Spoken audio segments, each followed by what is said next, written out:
લા ચૂંટણીનો ઢોલ વાગતા વિરોધ પક્ષો કરે વાયદા, ખોટા ખોટા વાયદા, ઘરનું ઘર છે free free free, Chinese laptop પણ ફ્રી છે, ફ્રી, હવા પાણી પણ. અલ્યા એ તો ફ્રી ને ભાઈ કઈ કહેવાય નહીં એટલે જ તો કહું છું. લા ચૂંટણીના ઢોલ વાગતા વિરોધ પક્ષો કરે વાયદા ને સત્તા મળતા માં કરે પોતાના જ.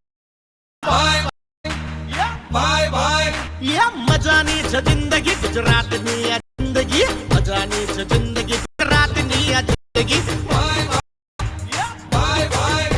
એક મત ગુજરાત બને ભાજપ સરકાર.